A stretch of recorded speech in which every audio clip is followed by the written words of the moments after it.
Alhamdulillah hamdan katsiran tayyiban mubarakan fihi nahmaduhu wa nasta'inuhu wa nastaghfiruhu wa nastahdihi wa natubu ilayhi wa la na'budu illa iyyahu wa natawakkalu alayhi.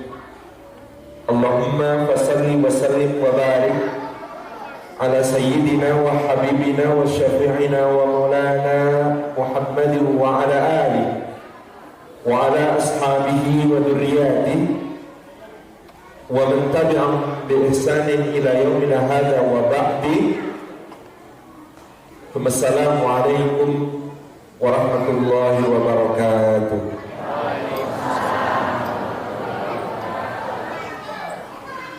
Hadratul Afadil, para alim, para ulama, para asatidz, para ustadzat, guru-guru umat, hadratul mukarramin, para sesepuh, para tokoh masyarakat, para pemimpin berbagai tingkatan, wabil khusus Bapak General Manager beserta seluruh jajaran Pertamina Geothermal Energy di Kamojang, Jawa Barat yang senantiasa kita muliakan.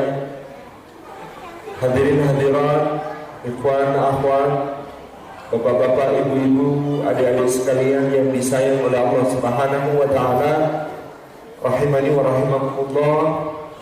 Puji syukur kehadiran Allah Subhanahu wa taala atas limpahan karunia-Nya pada siang yang cerah dan sejuk ini. Allah menghimpun kita di dalam majelis yang mulia ini. Mudah-mudahan setiap langkah yang kita tempuh ke majelis ilmu, tiap tapaknya menjadi pemudah jalan kita semua menuju ke surga. Dan duduk kita semua semoga termasuk taman di antara taman-taman surga, tempat Allah mencurah-curahkan rahmat-Nya, menaungkan sayap-sayap malaikatnya, menurunkan sakinah ke dalam hati kita, dan menyebut-nyebut nama kita semua dengan bangga pada makhluk-makhluk mulia yang ada di sisinya. Hadirin hadirat yang dimuliakan oleh Allah Subhanahu wa taala, ada satu ayat yang sangat indah di dalam Al-Qur'an Karim yang bersesuaian dengan tema kita pada siang hari ini. Ayat yang agung yang Allah turunkan di dalam surah yang menjadi konon undang-undang kita di dalam bergaul dengan Allah, Rasul-Nya, dan orang-orang beriman secara umum. Konon undang-undang pergaulan kita dengan Allah, dengan Rasul-Nya, dan dengan orang-orang beriman secara umum itu adalah surah yang berjudul Al-Hujurat. Kata Al-Hujurat diambil di dalam surah ini terkait dengan orang-orang yang mengabaikan adab tata krama sehingga memanggil-manggil Rasulullah SAW min wara'il hujurat, dengan berteriak-teriak dari balik dinding kamar-kamar dari rumah-rumah istri beliau sallallahu alaihi wasallam. Dan di dalam surah Al-Hujurat ayat yang ke-7 Allah Subhanahu wa taala berfirman, a'udzubillahi minasyaitonir rajim, wa'lamu anna fikum Rasulullah law yuti'ukum fi katsirin minal amri la'anittum walakinna Allah habbaba ilaykumul iman wa zayyanahu fi qulubikum wa karraha ilaykumul kufra wal fusuqa wal 'isyan wa ja'alakum minar rasyidin. Sadaqallahul 'azim. Allah Subhanahu wa taala berfirman, wa'lamu anna fikum Rasulullah, dan ketahuilah bahwa di antara kalian terdapat utusannya Allah Subhanahu wa taala Muhammad sallallahu alaihi wa alihi wa sahbihi wasallam. Law yuti'ukum fi katsirin minal amri la'anittum. Kalau dia harus mematuhi kalian, mengikuti apa yang kalian usulkan di sebagian besar perkara yang ada di antara kalian, la'anittum, maka itu justru akan memberatkan kalian, menyusahkan kalian, merepotkan kalian.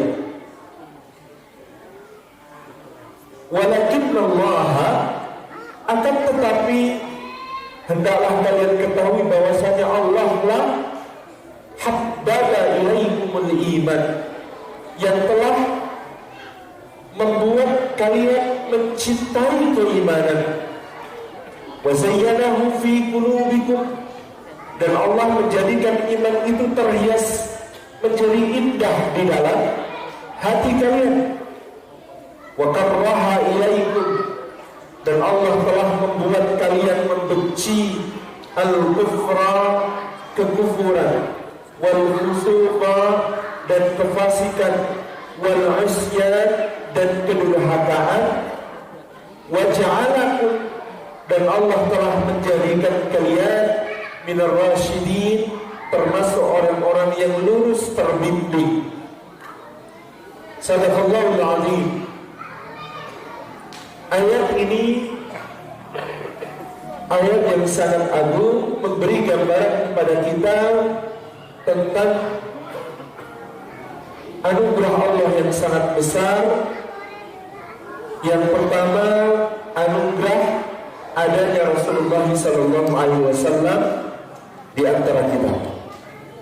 Fisiknya di antara para sahabat radhiyallahu anhum ajmain ketika itu, spiritnya sampai di zaman kita pun Rasulullah hadir di tengah-tengah kita dengan sunnah-sunnah beliau berupa perkataannya, perbuatannya, persetujuannya yang menjadi panduan keteladanan di dalam kehidupan kita sehari-hari.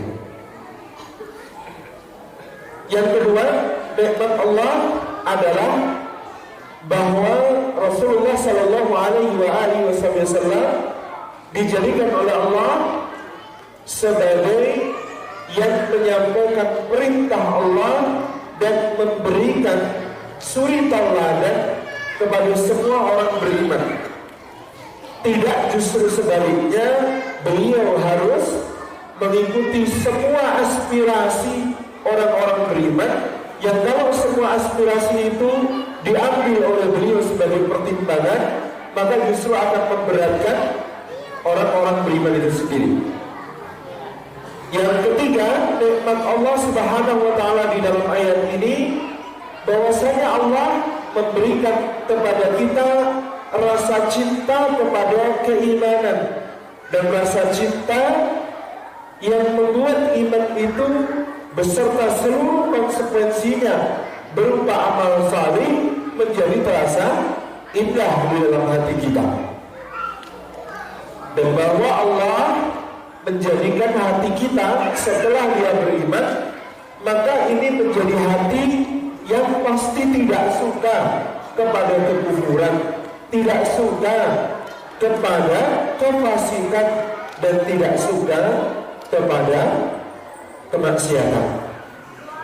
Dan terakhir, Allah menyebutkan nikmatnya, bahwa Allah menjadikan kita dengan semua nikmat itu tadi, keberadaan Rasulullah SAW, petunjuknya lewat beliau, cinta kepada keimanan, benci kepada keburukan, ini menjadikan kita termasuk orang-orang yang senantiasa terbimbing di dalam jalannya, jalan Allah as-siratal mustaqim, yang kita titik di dalam kehidupan ini menuju keridhaan Allah Subhanahu wa ta'ala.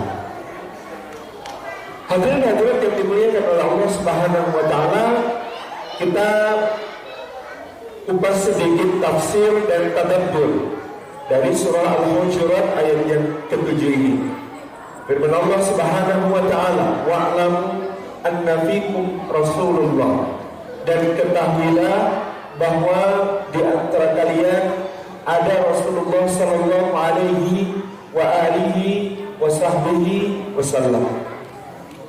Al-Imam Ibnu Katsir rahimahullah ta'ala dalam tafsir Al-Quran Al-Azim menyebutkan beberapa pendapat tafsir tentang ayat ini. Wa'lamu anna fikum Rasulullah.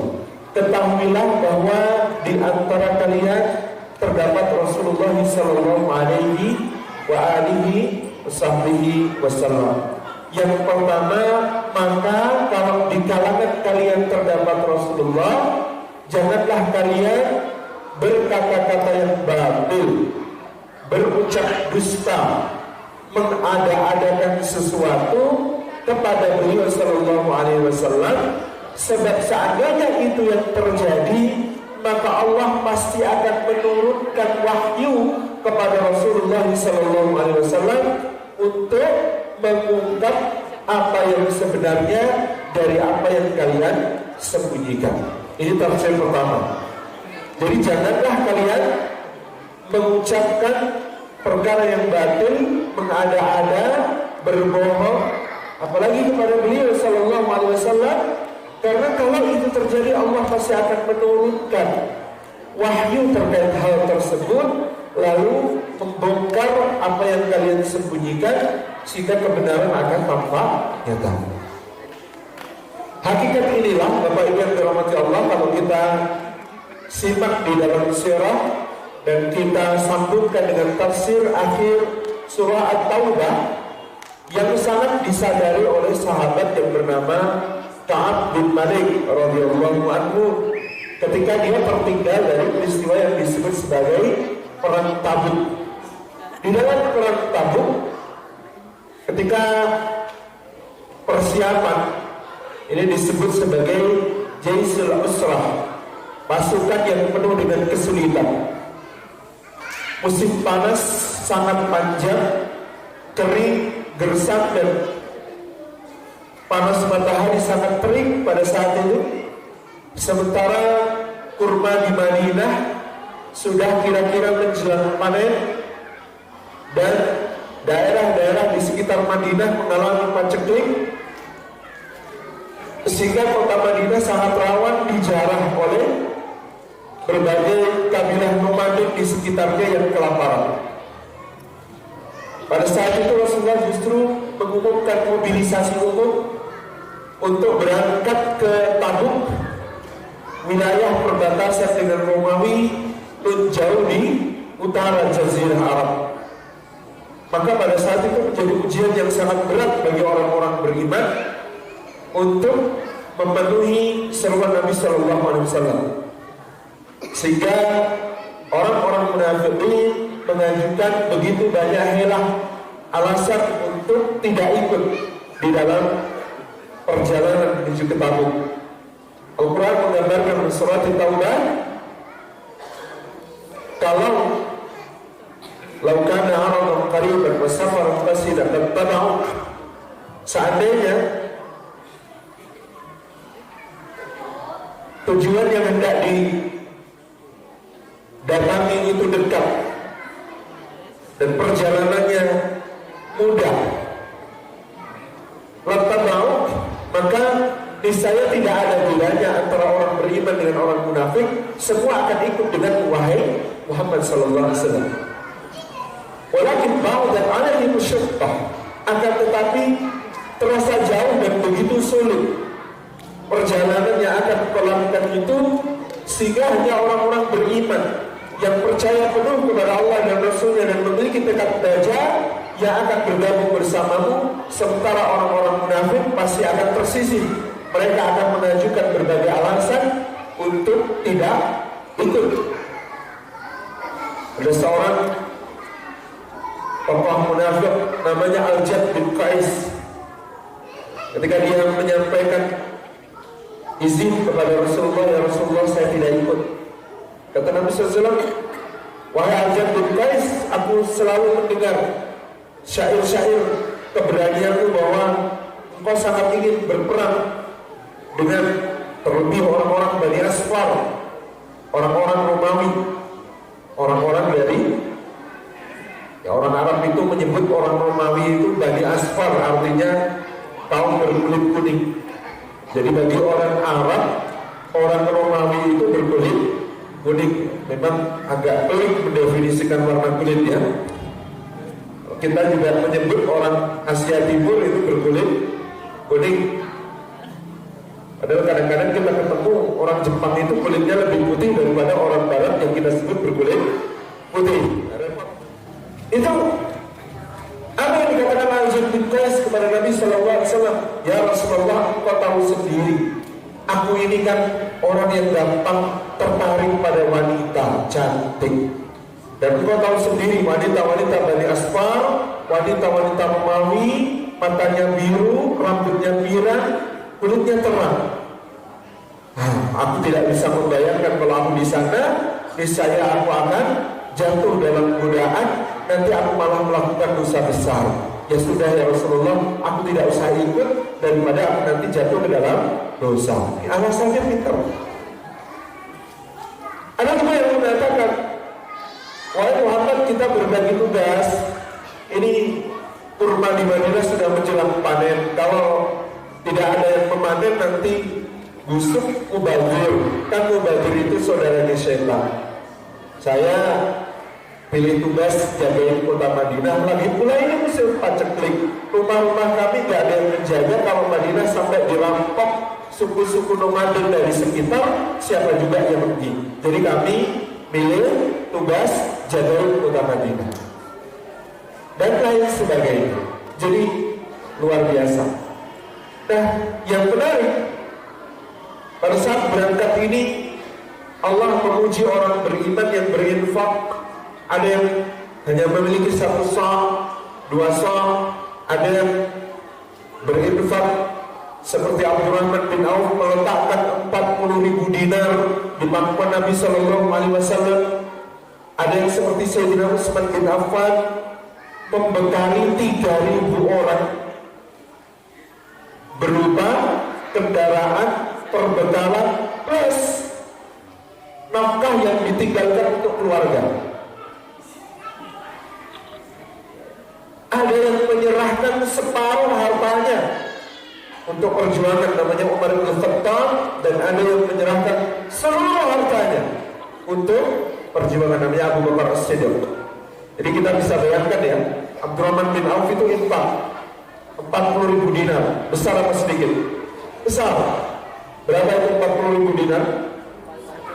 1 dinar itu 4,25 gram emas 22 karat. Sekarang berapa harga emas? 800 ya. 841 kemarin. Saya update tiap hari harga emas, karena baru saja beli dan jual. Itu kalau 800 berarti dikalikan 4 aja deh, 3,2 juta dikalikan 40.000. 3 aja deh biar gampang. 3 kalikan 40.000, 120 miliar. Infaknya Abdurrahman bin Auf sekali dulu itu. Tapi siapa yang lebih utama? Sayyidina Utsman. Kenapa? Infaknya barang jadi. Ini saking Sayyidina Utsman tidak ingin diketahui total berapa jumlah infaknya, maka dia belikan kendaraan untuk 3.000 orang. Dia belikan perbekalan untuk 3.000 orang. Dia sediakan nafkah untuk 3.000 keluarga. Itu lebih utama lagi.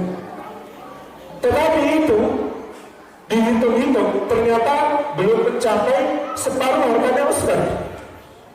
Jadi lebih utama lagi Sayyidina Umar bin Khattab yang separuh hartanya diserahkan. Nah, separuhnya Sayyidina Umar itu banyak, tapi kalah utama dari harta yang lebih sedikit, yaitu hartanya Abu Bakar As-Siddiq yang semua diinfakkan. Para sahabat, Masya Allah, radhiyallahu anhum. Singkat cerita tentang Ka'ab bin Malik, kata Ka'ab ketika dia menceritakan, aku belum pernah merasa lebih sehat, lebih kuat, lebih lapang, lebih longgar, lebih punya duit daripada menjelang berangkat perang Tabuk. Sehat, lapang, punya duit, punya perbekalan, sudah saya siapkan kuda yang terbaik. Tapi Tapi justru karena itu setan membisikkan ke dalam hati saya, kudamu yang paling bagus. Nanti kalau Rasulullah berangkat, kamu nyusul aja. Pasti ketuntutan, gitu ya. Pasti kamu bisa nyusul, kudamu bagus. Dah, berangkatnya besok aja.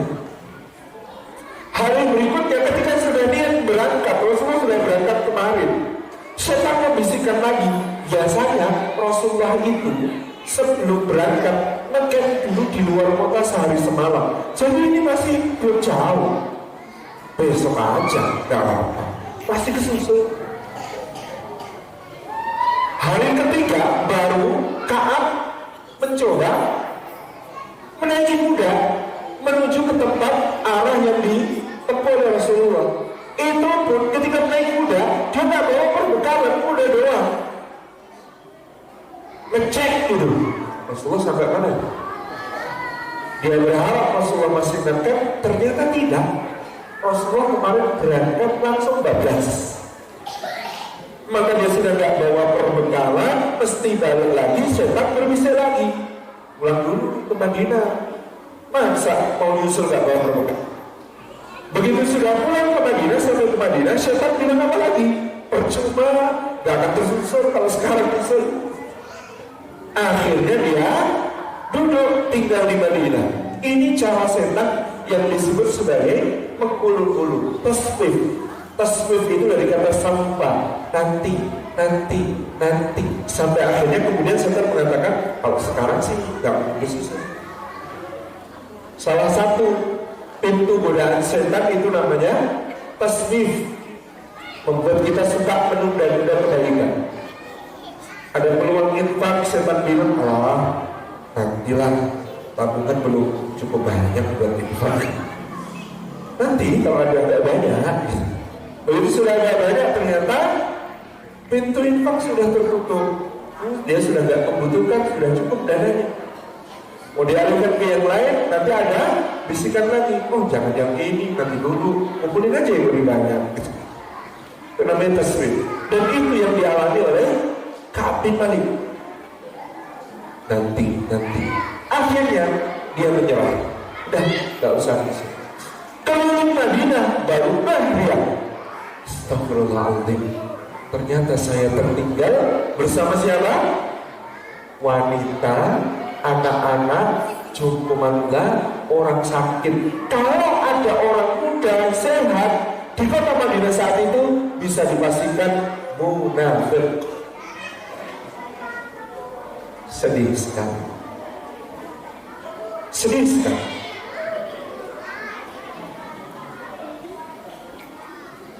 Sampai beberapa waktu kemudian akhirnya Nabi SAW kembali dari Tabuk.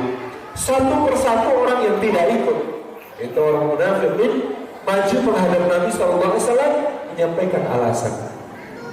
Rasulullah, ya maklum, di rumah itu sekeluarga yang laki-laki kuat cuma saya. Nah, kalau saya tinggal, bapak saya, ibu saya, istri saya, anak saya, siapa yang merawat?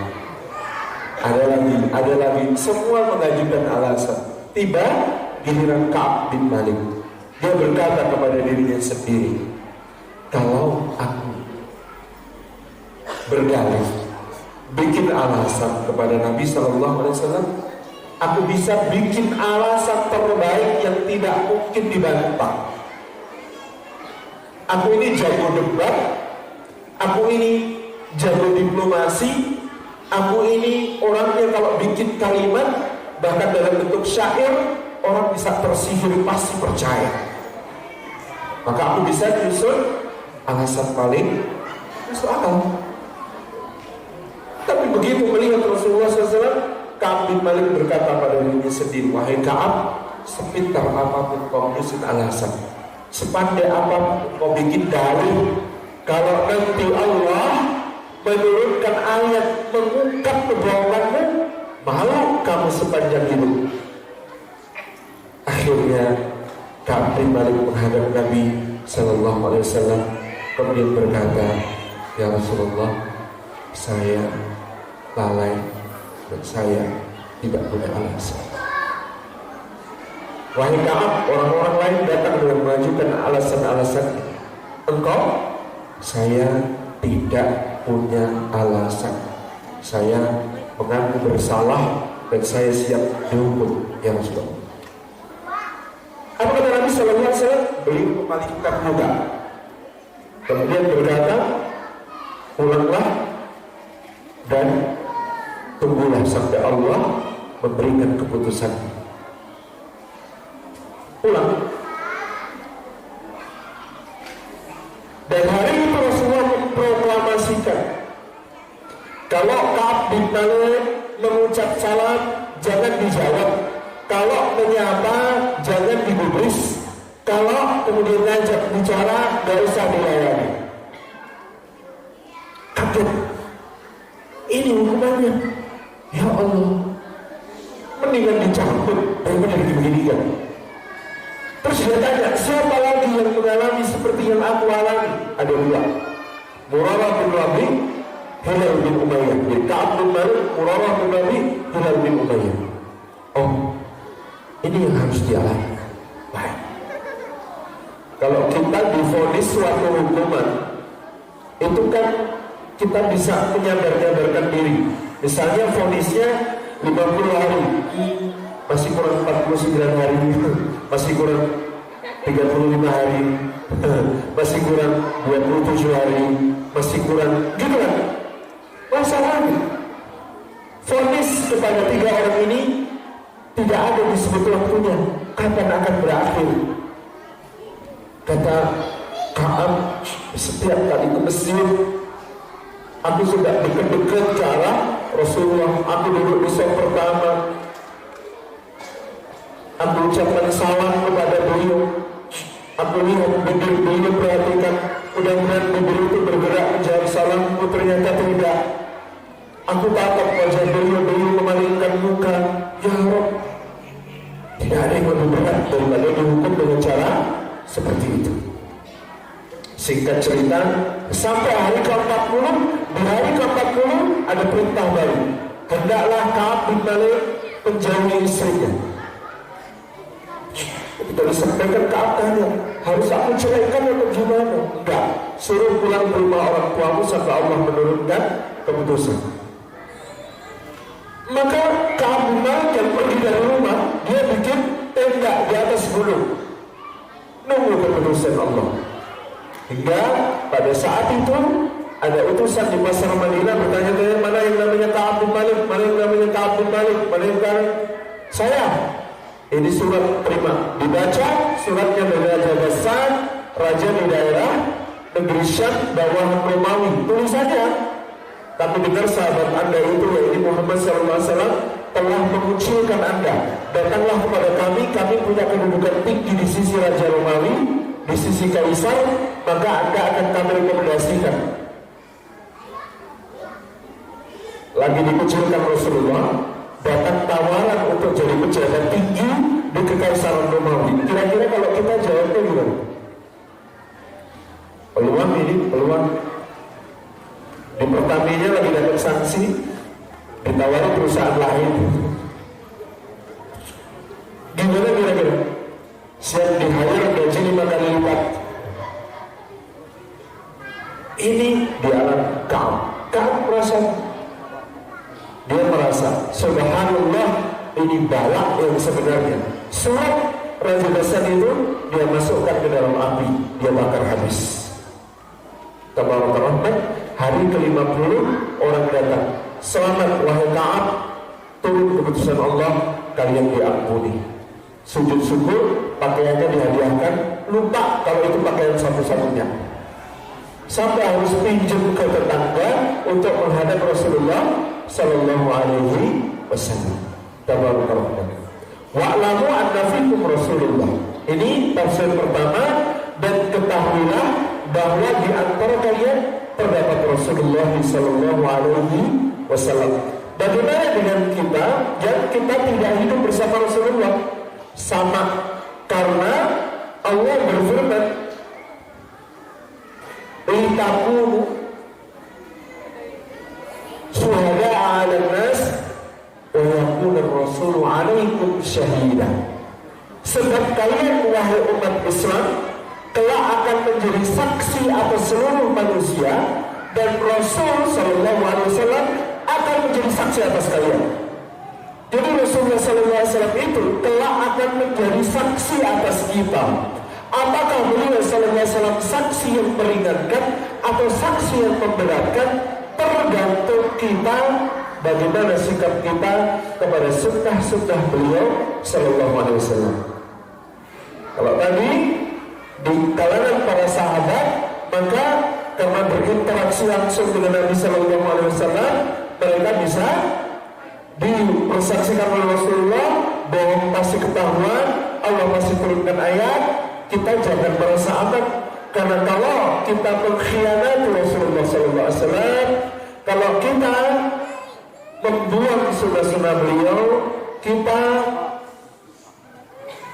menjauh dari teladan beliau, maka Rasulullah kelak di akhirat akan menjadi saksi untuk kita. Jangan sampai beliau menjadi saksi yang memberatkan. Dan mudah-mudahan kita semua termasuk orang-orang yang Rasulullah bersaksi atas kita dan beliau meringankan kita. Ketika misalnya ada gugatan-gugatan, ketika misalnya ada tuntutan-tuntutan bahwa dosa kita banyak, baik dosa kepada Allah maupun dosa pada sesama, kita sangat berharap Rasulullah datang membela kita dengan mengatakan, ya Allah, dia umatku, dia mengamalkan sunnahku, dia berhak atas syafaatku. Ini pembelaan yang kita harapkan. Wa'lamu anna fikum Rasulullah. Maka mari apa yang kita ketahui dari sunnah Nabi Sallallahu Alaihi Wasallam itu diamalkan, karena dengan begitu kita bisa berharap Rasulullah akan menjadi saksi yang meringankan kita. Lalu itu fikasir minal amri la'anittum. Kata Allah, kalau sampai Nabi Sallallahu Alaihi Wasallam itu mengikuti kalian, mentaati aspirasi kalian di dalam sebagian besar dari perkara, maka itu akan memberatkan kalian.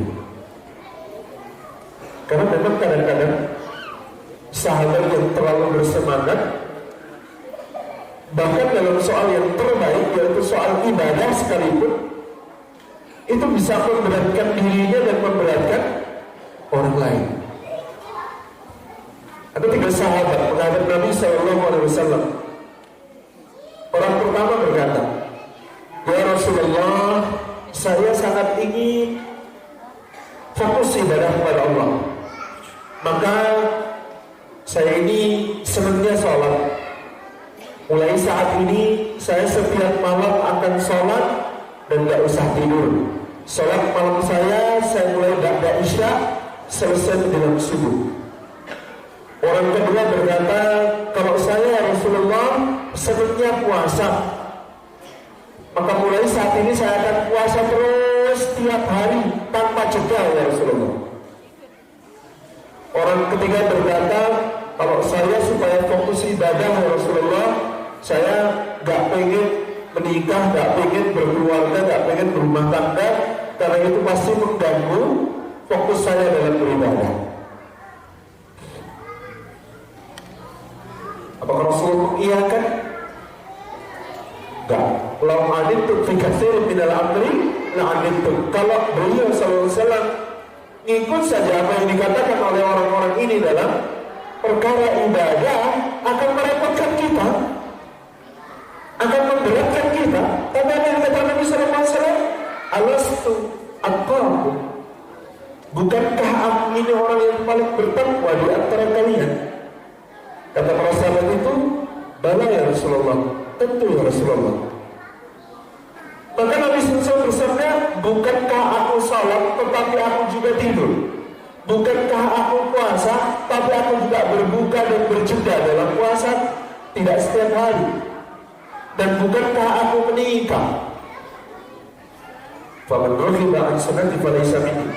Pernikahan min sunnati, faman raghiba an sunnati falaysa minni. Maka menikah itu, berumah tangga itu, berkeluarga itu, bagian dari sunnahku. Siapa tidak menyukai sunnahku, dia tidak termasuk golongan.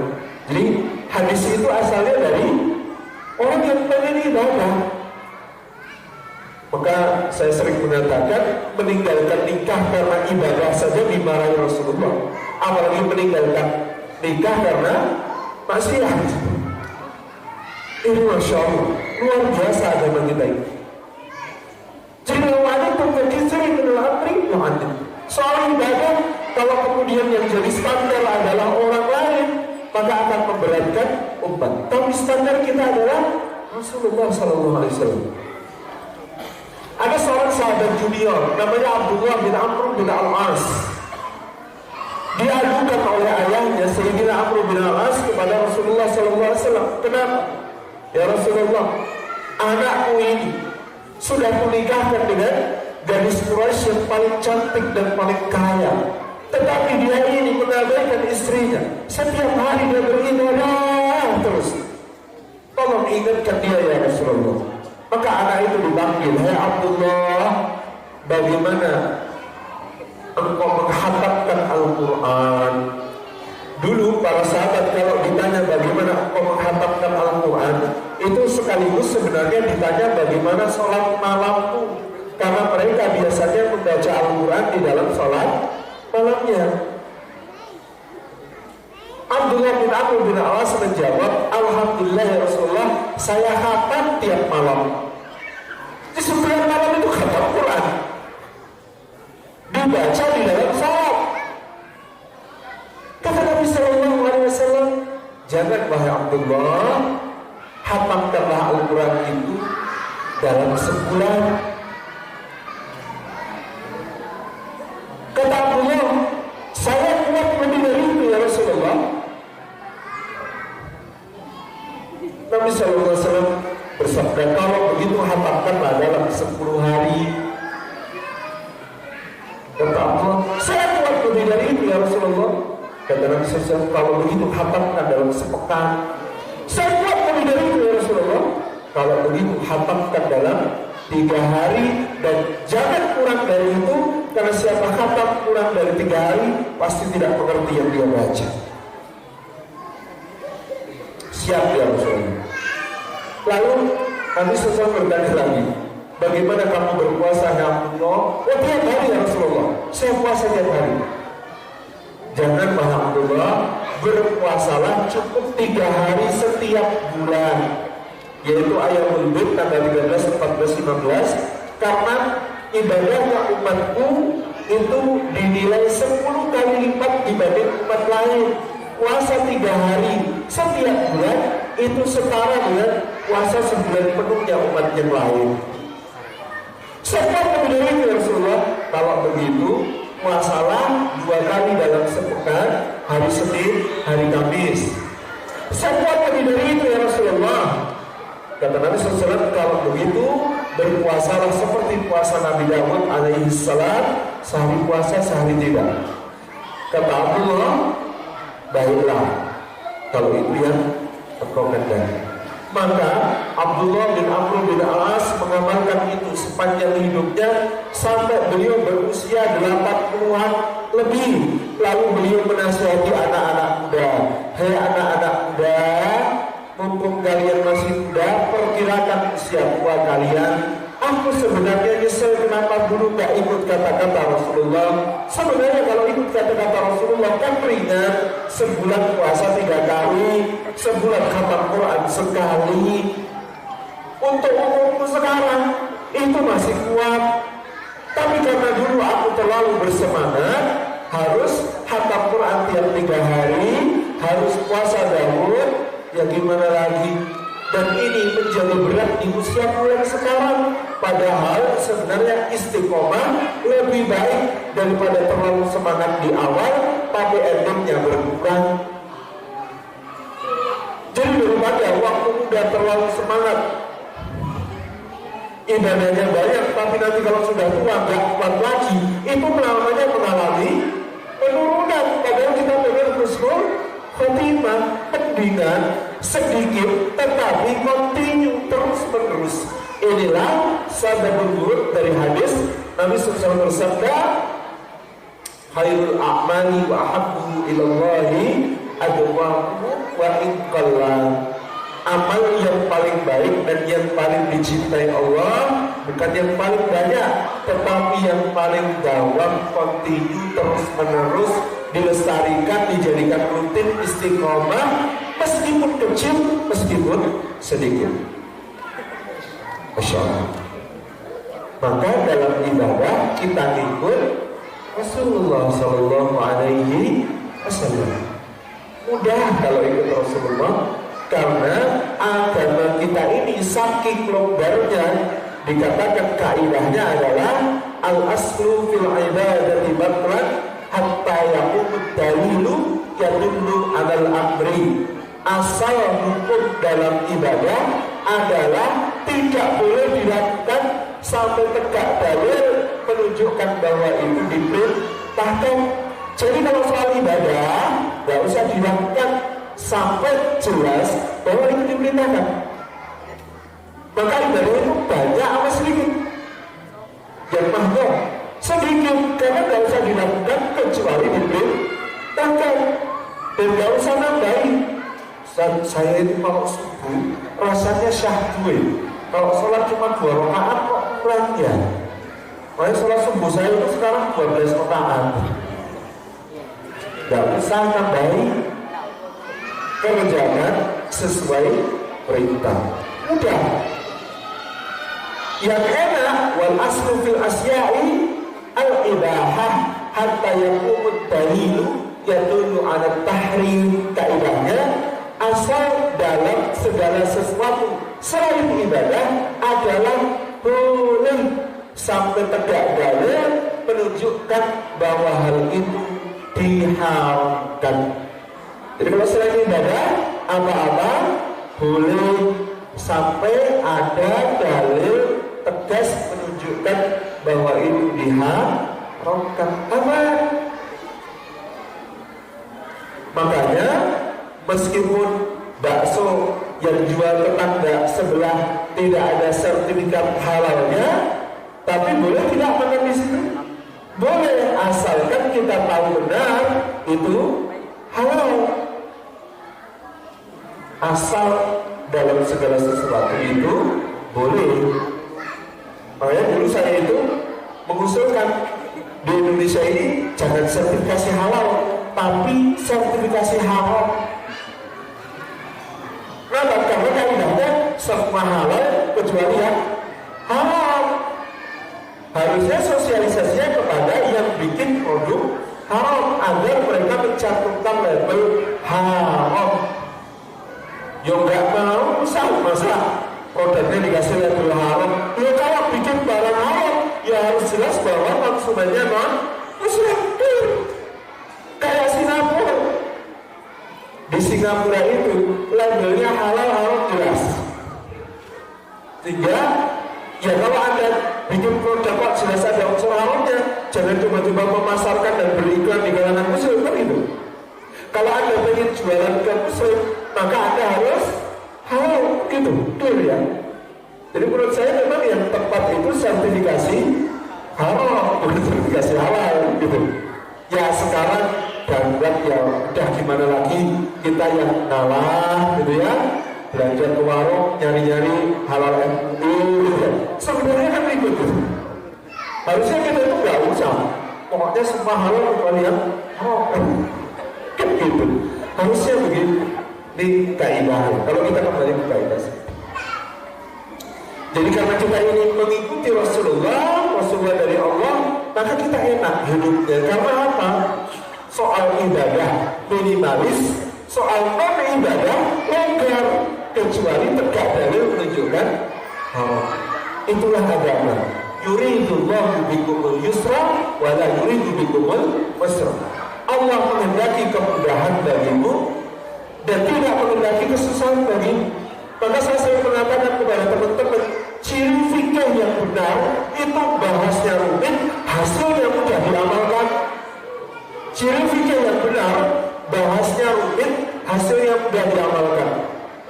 Ciri fikih yang error, bahasnya gampang, hasilnya mudah diamalkan. Jadi kalau fikih itu benar, mesti bahasnya daki-daki, tapi nanti begitu hasil, oh ternyata boleh. Contoh fikih yang benar itu bahas kok ada hadis Rasulullah kalau turun sujud nutup dulu, tapi ada juga hadis Rasulullah turun sujud tangan dulu. Mana yang benar? Itu bahasnya panjang, dalilnya begini. Kesimpulan dua-duanya pernah diamalkan Rasulullah, maka boleh. Jadi mudah bahasnya, tapi nanti hasilnya mudah diamalkan. Ini ada hadis Rasulullah melarang kencing buang air besar menghadap kiblat atau membelakangi kiblat. Hadis Abu Hurairah. Ada hadis Anas bin Malik, aku membawakan air untuk Rasulullah yang sedang buang air dan beliau buang air menghadap kiblat. Ini gimana? Maka fikir bahasanya, tapi hasilnya mudah diamalkan. Misalnya apa? Ini kok bertentangan ya hadisnya? Abu Hurairah bilang Rasulullah melarang buang air besar, buang air kecil menghadap kiblat. Rasulullah atau menghadap kiblat. Rasulullah kata Anas bin Malik pernah buang air menghadap kiblat. Yang benar yang mana? Dua-duanya benar. Konteksnya Abu Hurairah cerita kunna fi safarin ma'a Rasulillah. Kami dalam perjalanan bersama Rasulullah. Perjalanan zaman Rasulullah sudah ada rest area belum? Belum. Kalau begitu toiletnya toilet tertutup apa toilet terbuka, cari tempat sepi. Kalau itu tempat sepi, nyari tempat yang tidak dilihat orang. Maka kesimpulannya hadis Abu Hurairah buang air besar, buang air kecil di tempat terbuka. Anas bin Malik cerita di mana? Di Madinah. Kunna fi baiti Rasulullah sallallahu alaihi wasallam. Aku berada di rumah Rasulullah SAW. Beliau buang air dalam keadaan menghadap kiblat. Aku bawakan air untuk beliau beristinja. Berarti Rasulullah di tempat tertutup atau terbuka hadis Anas bin Malik? Tertutup. Kalau begitu larangannya lebih keras di tempat terbuka, misalnya di sungai atau di mana, jangan ada kiblat, jangan membelakangi kiblat. Tetapi kalau di toilet tertutup, maka diperbolehkan seperti yang dilakukan Rasulullah dalam kesaksian Anas bin Malik. Maka kalau kita masuk ke sebuah toilet, kok klosetnya menghadap kiblat, badannya nggak usah dimiring-miringkan. Nanti malah najisnya kemana-mana, bahaya. Sudah sesuai saja menghadap sesuai arah kloset, karena tempatnya tertutup. Begitu. Jadi fikih itu cirinya bahasnya rutin tapi mudah diamalkan. Makanya dulu ada ulama itu berdetail kalau ada orang tanya ini terlalu mendetail kayak Bani Israel. Jadi ada ulama Syafi'i ditanya orang, Mahimat kalau saya berada, kita berhenti sebentar.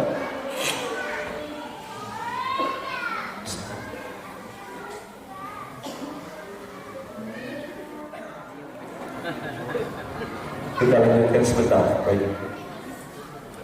Bapak Ibu yang dirahmati Allah Subhanahu wa taala, ini jadi cerita tadi ada orang tanya kepada Imam Syafi'i, "Wahai Imam, kalau aku mandi di sungai, kemana aku harus menghadap? Ke arah kiblat atau membelakangi kiblat atau menghindar dari kedua arah itu? Dan bagaimana kalau aku tidak tahu di mana arah kiblat? Apa yang harus aku lakukan?" Apa jawaban Imam Syafi'i, teman-teman, insyaallah? Jawaban Imam Syafi'i, menghadaplah ke arah mana pakaian kau letakkan agar tidak hanyut atau diambil orang. Jadi fikih itu memudahkan. Ini kalimat berikutnya di dalam surah Al-Hujurat ayat 7. Walakin Allah habbaba ilaikumul imana wa zayyanahu fi qulubikum. Tetapi Allah Subhanahu wa taala yang menjadikan kalian cinta kepada keimanan. Di sini ada dua anugerah Allah sekaligus. Satu, Allah memberi hidayah menuju iman. Tidak ada jasa kita sedikit pun dalam soal keimanan. Allah memperingatkan di ayat yang lain, jangan sebut-sebut soal keimanan, keislaman kalian.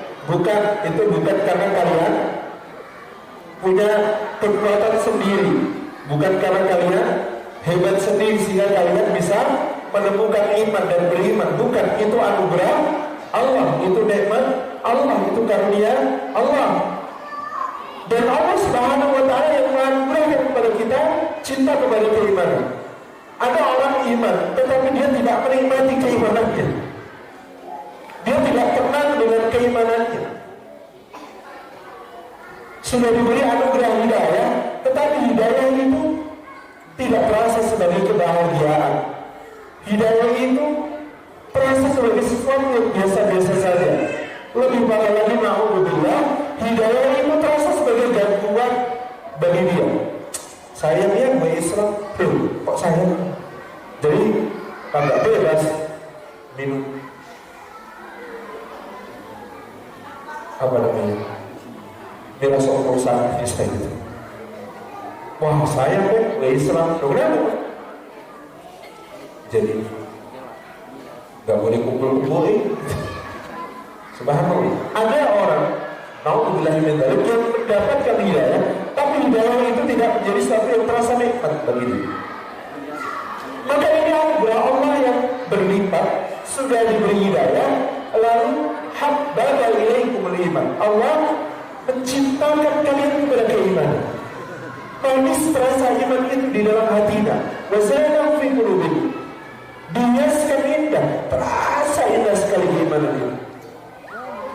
Sayyidina Ja'far bin Abi Thalib ketika dihadapkan Raja Najasyi di Habasyah, dan ada orang-orang Quraisy mengirimkan utusan Abdullah bin Rabi'ah dan Amr bin Al-As yang belum masuk Islam pada saat itu untuk mendeportasi mereka kembali ke Mekah. Maka ditanya oleh Raja Habasyah, sebenarnya ada urusan apa di antara kalian sampai kalian lari ke negeri saya? Ada apa dengan kaum kalian? Maka jawaban Ja'far menunjukkan betapa indahnya iman di dalam hatinya. Apa kata Ja'far? Tuan Raja, kami dahulu sesat tanpa petunjuk.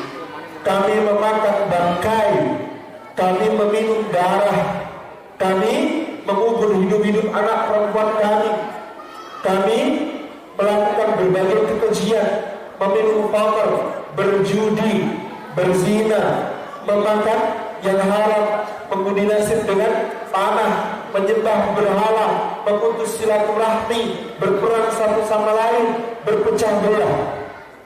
Mudah sekali kami menumpahkan darah. Lalu datanglah dari seorang yang kami kenal nasabnya yang mulia, kami kenal akhlaknya yang mulia, kami menggelarinya Al-Amin, orang yang paling terpercaya, tidak pernah berdusta, tidak pernah berkhianat. Orang ini berkata kepada kami, mari tinggalkan berhala-berhala itu, kita sembah Allah semata. Sejak kami mengikuti seruannya, maka kami beribadah hanya kepada Allah, meninggalkan berhala-berhala. Kami memakan yang halal dan thayyib yang bersih, menghindari yang haram. Kami menyambung silaturahmi, tidak memutusnya. Kami bersedekah kepada anak yatim, fakir miskin, dan membantu sesama. Kami bersaudara dalam ikatan yang lebih kuat daripada ikatan darah, yaitu ikatan keimanan. Lalu kami, wahai Tuan Raja, mengetahui kami beriman kepada Nabi ini, mereka merasa kepentingannya terancam, lalu mereka menyiksa kami, lalu mereka menyakiti kami, memaksa kami meninggalkan keyakinan ini kembali kepada ajaran lama, sehingga kami diperintahkan Nabi kami untuk berhijrah.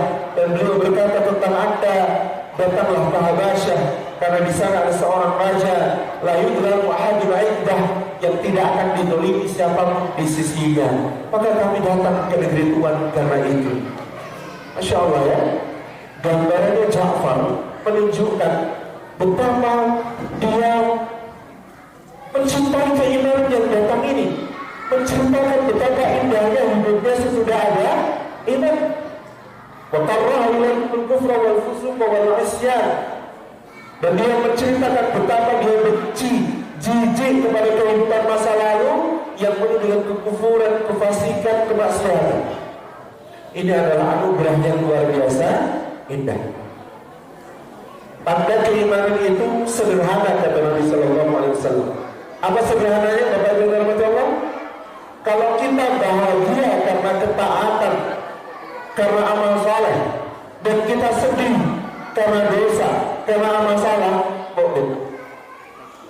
Orang yang bahagia karena beramal saleh, beribadah, taat, dan dia sedih ketika berdosa, bermaksiat, iman.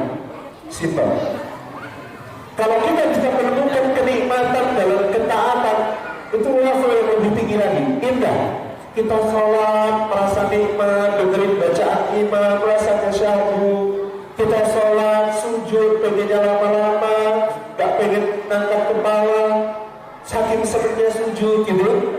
Kita baca Quran, rasanya gak pengen berhenti, aduh enak banget gitu ya. Kita pengajian majelis taklim, rasanya senang, bahagia. Itu artinya iman. Yang namanya iman tentu saja kadang-kadang ada lalainya, alpanya, godaan setannya, dorongan hawa nafsunya. Lalu kita melakukan kesalahan, lalu kita melakukan dosa. Tapi setelah ada dosa ini, hatinya gelisah, hatinya sedih, hatinya nyesel, hatinya tidak nyaman. Itu namanya iman.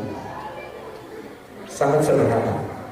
Yang berbahaya dalam ukuran hidup kita, kalau ibadah tidak menenteramkan, kalau ibadah ketaatan tidak membahagiakan, tapi yang membuat kita bahagia yang haram, yang maksiat, yang rusak. Sama istri biasa baik, tapi sama yang non istri gampang tergoda. Ini bahaya. Sudah bahaya.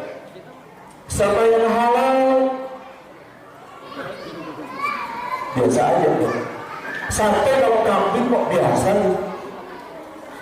Tapi kalau daging gulingnya menarik banget. Bahaya. Kalau kita sudah ketemu sebenarnya, ketemu bahagianya di barang haram, sementara kita tidak menemukan kebahagiaan, kesenangan di barang yang halal. Ini yang membahayakan kita. Ini yang membahayakan kita. Makanya kita diajari doa oleh Rasulullah SAW. Doanya, Allahumma kfini bihalalika an haramika warnini bifadlika amman siwaka. Allahumma kfini, ya Allah cukupi aku bihalalika, dengan yang halal darimu, an haramika, supaya tidak merasa perlu pada yang haram, warnini, dan limpahi aku bifadlika, dengan karuniamu, amman siwaka, sehingga aku tidak merasa perlu minta-minta kepada selainmu. Masya Allah ya. Doa ini indah sekali. Nanti dicari di Google doanya. Ya Allah, cukupi aku dengan yang halal supaya tidak merasa perlu yang haram, dan limpahi aku dengan karuniamu supaya aku tidak merasa perlu dengan yang lain. Terakhir, wa ja'alakum minar rasyidin. Allah Subhanahu wa taala mengatakan, dan Allah menjadikan kalian termasuk orang-orang yang rasyid. Rasyid itu terbimbing. Rasyid itu lurus, on the track bahasa kita. Orang-orang yang on the track itu karena apa? Satu, tujuannya jelas. Orang kalau tujuannya jelas pasti on the track, gak belok-belok, gak mampir-mampir, karena tujuannya jelas. Kalau tujuannya tidak jelas, maka pasti belok-belok, mampir-mampir. Maka seorang mukmin tujuannya jelas. Ilahi anta maqsudi wa ridhaka matlubi. Ya Allah, engkau tujuanku, ridhomu yang aku cari. Ini mukmin. Kalau tujuannya jelas, gak akan belok-belok dimanapun tempatnya. Buya Hamka itu pernah didatangi seseorang. Ini kisah nyata yang luar biasa. Orang ini berkata, saya habis umroh ya, luar biasa Buya. Ternyata ya Buya ya, di Mekah itu ada pelacur Buya. Astagfirullah, masa Buya di Mekah Buya itu mau ada pelacur Buya. Apa kata Buya kalau Allah Taala? Subhanallah, masa sih Pak? Saya baru saja safari dakwah ke Los Angeles dan New York. Ternyata di Los Angeles dan di New York itu tidak ada pelacur Pak. Masa Buya? Ya nggak mungkin, di Mekah aja ada, apalagi di Los Angeles dan New York. Apa jawab Buya kan? Kita ini memang hanya akan bertemu dengan apa yang kita cari. Meskipun perginya ke Mekah, kalau yang dicari begitu-begitu, ketemu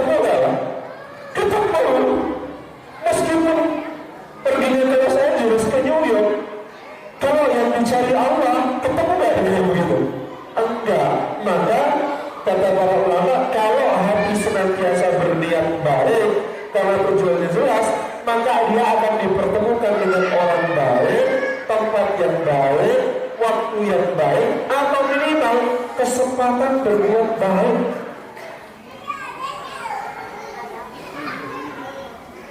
Kesempatan berbuat baik minimal. Saya sudah berbuat baik, wah ketemunya kecelakaan, berarti kesempatan berbuat baik. Tidak asal lihatnya baik, maka kemanapun ketemunya yang baik. Baik. Wajah anak kita rasyidin. Itulah orang-orang yang terbimbing. Terbimbing itu level tertinggi dari cintanya Allah. Dalam hadis qudsi, sebagai penutup, dalam hadis qudsi, hamba mendekatkan diri kepadaku, yang paling aku cintai adalah diri yang fardu. Jadi amal fardu itu amal yang paling dicintai Allah. Bapak Ibu jangan salah paham, karena sering ketemu hadis-hadis keutamaan amalan sunnah. Oh kita ini semangat amalan sunnah tapi nggak semangat amalan fardu. Ada orang karena salah paham, dia lebih semangat sholat duha daripada sholat subuh. Ini keliru. Sholat duhanya kenceng, ini bikin kita terjaga rezekinya. Sholat duhanya kenceng, tapi sholat subuhnya malas. Ini namanya pakai sabuk, nggak pakai celana. Yang lebih benar celananya apa sabuknya? Celananya Pak. Maka celananya dulu dipakai, baru pakailah sabuk. Itu fardu. Karena nggak ngerti, nggak ngaji, buka puasa. Aduh masih kenyang sholat isyaknya di rumah aja. Ntar habis isya kan masih ada untuk tarawih, berangkatnya jelang sholat tarawih aja. Lalu berangkat sholat tarawih.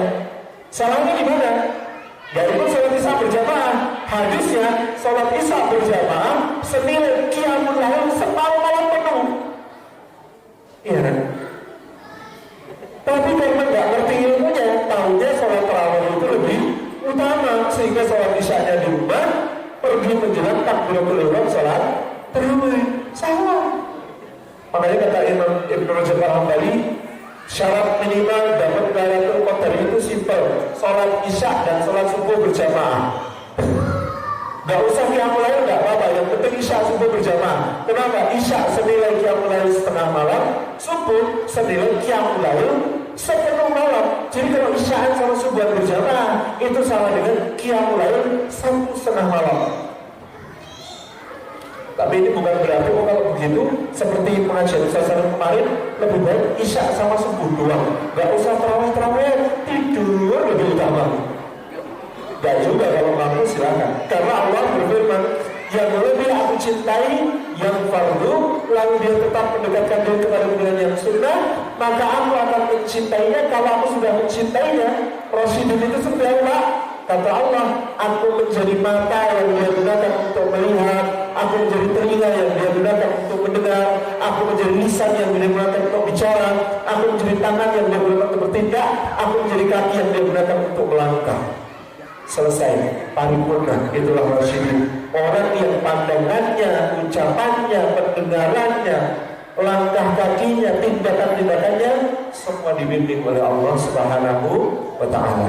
Dan itu bermula dari hormat kepada Rasulullah yang ada di tengah kita, menyadari sunnah-sunnahnya, mengikuti, karena kita ingin mudah kok dalam beragama seperti ajaran agama ini. Lalu kita cinta kepada keimanan, nyatanya beribadah itu mudah, bermaksiat itu susah, kan? Banyak maksiat yang lebih mahal daripada ibadah, itu kan jelas ya. Maka clear, mudah, maka dengan itu insya Allah karena kita beribadah mudah, mendekati Allah dengan yang fardu, diamalkan yang sunnah-sunnah, maka Allah menjadikan kita orang-orang yang rasyidin, karena kita cinta pada iman, tapi benci kepada kekufuran, kefasikan, kemaksiatan. Jazakumullah khairan, demikian kajian kita hari ini, mudah-mudahan bermanfaat. Sudah waktu asar, saya kembalikan kepada panitia. Jazakumullah. Assalamualaikum warahmatullahi wabarakatuh. Alhamdulillah, acara kajian yang diselenggarakan oleh Panitia Muslim pada pagi hari kemudian memberikan pelajaran yang pada kali ini ya, mudah-mudahan apa yang disampaikan oleh mereka kita bisa menjadikan tidak dalam semuanya. Kita langsung majlis ini dengan Alhamdulillah. Amin. Assalamualaikum warahmatullahi wabarakatuh.